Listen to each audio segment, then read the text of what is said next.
की बात करूँ ना तो हमारे पास सवाल लाजमी पड़े। Question number 8 part number 3, part 3 और 4 एक ही जैसे हैं। तो मैं आपको पहले समझाता हूँ क्वेश्चन नंबर 8 पार्ट नंबर 3 कैसे करोगे। पार्ट नंबर 3 के अंदर आपसे ये कहा जा रहा है, आपने सबसे पहले क्या काम करना है, लिखना है कंसीडर अगेन, वही इक्वेशन ऑफ सर्कल।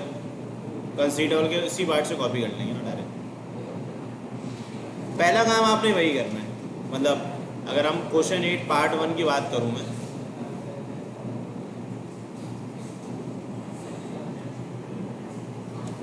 मतलब वही डेरिवेटिव आपने निकाल लेना है। बल्कि रुक जाओ, करवा ही देता हूँ। क्वेश्चन नंबर 8 पार्ट नंबर 3, सबसे पहला काम वही करोगे, लिखोगे कंसीडर इक्वेशन ऑफ सर्कल या कंसीडर इक्वेशन ऑफ कर्व। वैसे कर्व लिख सकते हो, अगर पता ना हो ना कौन सी इक्वेशन किसकी है तो लिख दो कंसीडर इक्वेशन ऑफ कर्व। इसके अंदर सर्कल भी हो सकता है, एलिप्स भी हो सकता है, पैराबोला भी हो सकता है, हाइपरबोला भी हो सकता है। अभी तो हमें पता है कि भाई ये सर्कल की इक्वेशन है, तो अगर कभी पता ना हो तो लिख दिया करो कंसीडर इक्वेशन ऑफ कर्व। उसके बाद क्या करोगे, again same, differentiate with respect to x on both side. आपने करना क्या है, देखो आपने सिंपल सी बात है, इसके अंदर फाइंड करके बताना है इक्वेशन ऑफ टेंजेंट को। तो जब इसको डिफरेंशिएट करोगे तो मुझे बताओ कि यहाँ पे डेरिवेटिव जब लोगे d upon d x, x square plus d upon d x, यहाँ लिखोगे y square equal to d upon d x 25। भाई एक्स स्क्वायर का डेरिवेटिव 2x होता है, वाई स्क्वायर का क्या होता है 2y D y d x. 25 का डेरिवेटिव 0 होगा, सही है। यहाँ से अगर मैं d y over d x की करता हूँ बात, तो ये बराबर हो जाएगा नेगेटिव 2x ओवर 2y, यानी कि डी वाई डी एक्स जो है वो बराबर हो जाएगा नेगेटिव x अपॉन वाई के, सही है। अब हम जानते हैं since slope of the tangent is equal to d y d x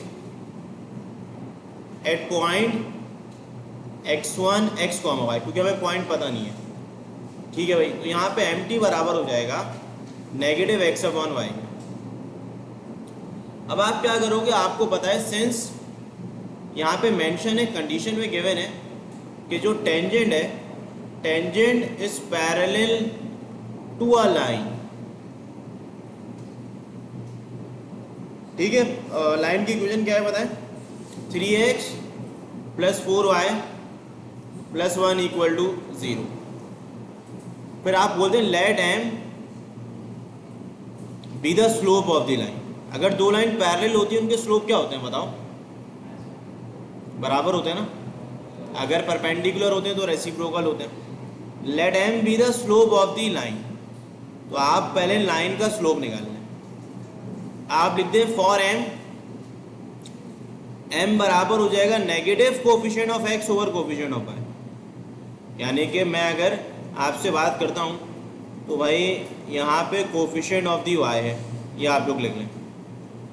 तो कोफिशिएंट ऑफ x अगर मैं आपसे करता हूँ कंसीडर, तो लाइन के स्लोप पे, मतलब आपके पास कोफिशिएंट ऑफ x कितना है 3 है, कोफिशिएंट ऑफ y कितना है बताओ 4 है। तो स्लोप ऑफ दी लाइन कितना आ गया, -3/4 आ गया, ठीक है। -3/4 आपने लिख दिया। अब इसी के आगे मैं आपसे अगर डिस्कस करूं, स्लोप आ गया -3/4। अब आप बोलेंगे सिंस अगेन, बल्कि देयरफॉर, हम ये ऑलरेडी बोल चुके हैं कि टेंजेंट जो है वो पैरेलल है लाइन के, तभी आपका m और mt क्या हो जाएंगे, बराबर। दो लाइन पैरेलल होती है उनके स्लोप बराबर होते हैं। लाइन का स्लोप m है, स्लोप का ऑफ टेंजेंट क्या है t है। तो m कितना आया बताओ, -3/4। mt कितना आया बताओ, -x/1। तो मैं क्या करता हूँ, सबसे पहला काम ये कर लेते हैं कि भाई यहाँ पे इस y को मल्टीप्लाई कर लिया और इसको इससे मल्टीप्लाई कर लिया, तो ये क्या आ जाएगा, ये चलो x की वैल्यू को कैलकुलेट कर लेते हैं। ये माइनस से माइनस कैंसिल हो जाएगा, तो x किसके बराबर आ जाएगा, x बराबर आ जाएगा 3/4 y के। यहाँ पे मैं लिख लेता हूँ x बराबर हो जाएगा 3/4 y के, ठीक है। तो यहाँ से मैंने x को अलग कर लिया, x की वैल्यू आ गई 3/4 टाइम्स ऑफ दी y। अब इसको आप किसी इक्वेशन का नाम दे दें, इसको ये वाली इक्वेशन को आप कह लें 1, ये जो इक्वेशन आ रही है इसको आप कह लें 2, और इस इक्वेशन को बेशक आप कह लें a। तीनों इक्वेशन का काम आएगा। मुझे असल में x और y चाहिए, तो मैं क्या करता हूँ, put x equal to 3/4 y in your पहली इक्वेशन, इक्वेशन 1 पे पुट कर दो। तब इक्वेशन 1 में x की जगह लिखोगे 3/4 y plus y square equal to 25। तो भाई एलसीएम ले लेना, ये बन जाएगा 9y square 16y square upon पे क्या आ जाएगा 16 इक्वल टू 25। तो 9 प्लस 16 जो है वो 25 होता है, और यहाँ आ गया 25 मल्टीप्लाई बाय 16, 25 से 25 कैंसिल, वाई स्क्वायर बराबर हो जाएगा 16 के, taking square root on both side. तो y की वैल्यू आपके पास है +-4,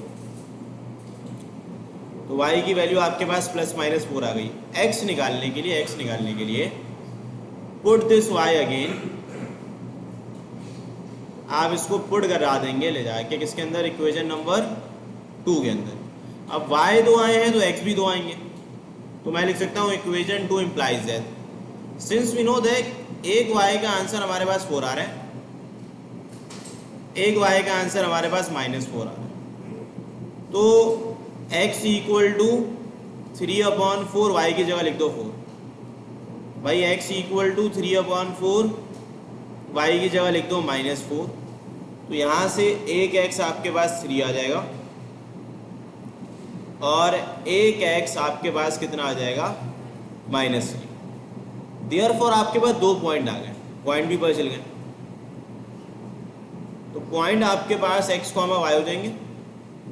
इधर पॉइंट क्या आ गया भाई 3, 4। इधर पॉइंट के हवाले से बात करूं क्या आ गया -3, -4 आ गया। अब पॉइंट भी पता चल गया। अब पॉइंट के बाद क्या कर लो, स्लोप निकाल लो ताकि इक्वेशन पता चल जाए। Put x and y in your equation number A. जब इक्वेशन ए में पुट करोगे तो पहले एक दफ़ा x क्या पुट कर लो 3, और y क्या पुट कर लो 4, और फिर एक दफ़ा x क्या पुट कर लोगे -3, और y क्या पुट करोगे बताओ -4। एम्प्टी की इक्वेशन क्या थी -x/y, तो x की जगह क्या लिख दोगे 3, y की जगह क्या लिख दोगे बताओ 4 लिख दोगे। यहाँ पे एम्प्टी की इक्वेशन क्या थी नेगेटिव x/y, x की जगह -3 और y की जगह 4। ये देखो ये रही आपकी एम्प्टी की इक्वेशन -x/y। तो जाहिर है कि यहाँ से अगर स्लोप ऑफ टेंजेंट क्या आया -3/4, और यहाँ से भी यही आ रहा है, बस पॉइंट का चेंजेस है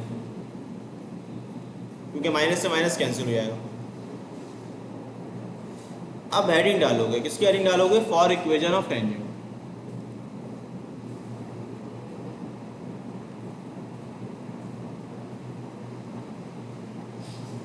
फॉर इक्वेशन ऑफ टेंजेंट क्या करोगे, लिखोगे यूजिंग, बल्कि यहाँ पे पहले रेफरेंस दे दो पॉइंट का। देखो यहाँ पे पहले आपने पॉइंट क्या पुट करा था 3, 4 पुट किया था, तो स्लोप कितना आया था भाई -3/4। सिंस मैं अगर पॉइंट की बात कर रहा हूँ, यहाँ पे पॉइंट कितना है -3, -4, तो स्लोप ऑफ टेंजेंट कितना आ रहा है बताओ -3/4। तो आप लिखेंगे यहाँ पे आपके पास आगे यूजिंग वही 1 पॉइंट फॉर्म। भाई 1 पॉइंट फॉर्म हमारे पास है क्या, y - y1 equal to MT x - x1। यहाँ पे भी यूज़ करोगे y - y1 equal to MT x minus x1, ठीक है। अब जब इसको लिखोगे ना तो ये हो गया x1 कॉमा y1। अब पॉइंट तो आपके पास गिवन है, y1 कितना है बताओ, 4 है। स्लोप ऑफ टेंजेंट कितना आया बताओ, -3/4, और x1 कितना है बताओ, 3 है। तो ये हो जाएगा 4y माइनस का 16 माइनस का 3x प्लस का 9। तो ये हो जाएगा 3x प्लस का 4y माइनस का 25 इक्वल टू 0। ये इक्वेशन आ जाएगी। अब यहाँ जब पुट करोगे तो वो जाहिर सी बात है माइनस माइनस क्या हो जाएगा, प्लस हो जाएगा। स्लोप ऑफ द टेंजेंट कितना है, -3/4। x1 कितना है बताओ, प्लस का 3 है। तो ये क्या हो जाएगा, 4y प्लस का 16 माइनस का 3x, और ये क्या हो जाएगा, माइनस का 9। इसको आप लेफ्ट हैंड साइड में शिफ्ट कर दें। 3x प्लस 4y, 16 प्लस 9 कितना होता है बताओ, 25 होता है। तो आप कह लोगे कि भाई this is the required equation of tangent. ये हमारी टेंजेंट की रिक्वायर्ड इक्वेशन आ जाएगी। इसको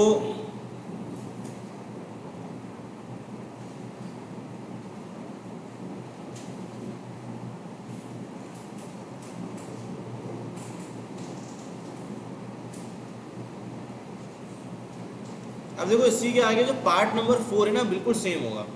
पार्ट नंबर 4 पे बस यहाँ पे चेंजेस आएगी कि यहाँ पे आपने क्या लिखा हुआ है, m equal to m t लिखा हुआ है ना। पार्ट नंबर 4 पे बस यहाँ पे चेंजेस ये होगी कि m multiply by m t किसके बराबर हो जाएगा, -1 के। बाकी बिल्कुल सेम है, कोई चेंजेस नहीं है, क्योंकि लाइन की इक्वेशन भी सेम है। यानी कि आप जब इसको सॉल्व करेंगे ना, यहाँ तक सेम आएगा, स्लोप भी सेम आएगा। ये भी इक्वेशन, बस ये इक्वेशन रिवर्स हो जाएगी। यानी कि यहाँ पे 3/4 लिखा हुआ है ना, तो वहाँ आएगा -4/3। बस बाकी पूरी वर्किंग एज इट इज, कोई चेंजेस नहीं, ठीक है। तो पार्ट नंबर 4 कर लीजिएगा आप लोग। इसी के आगे देखें, अब इसके अलावा जो सवालात है ना, वो कौन से हैं।